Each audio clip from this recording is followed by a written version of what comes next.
surface Doppler radar indicated a line of severe thunderstorms capable of producing damaging winds in excess of 60 miles per hour.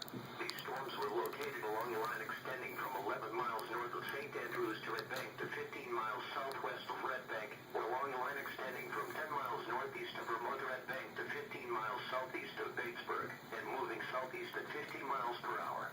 Some communities in the warning area include 5 Points, Fort Jackson, Woodfields, West Columbia, Sumter, St. Matthews, St. Andrews, Springdale, South Sumter, South Congaree, Red Bank, Pine Ridge, Orangeburg, Oak Grove, Mulberry, Millwood, Gaston, Forest Acres, Ellery, Eastover, Dentsville, Columbia, Casey, Brookdale, Bowman, Arcadia Lakes, and Oakland report large hail, damaging winds or flooding to your county sheriff, or use either Facebook or Twitter to relay severe weather reports.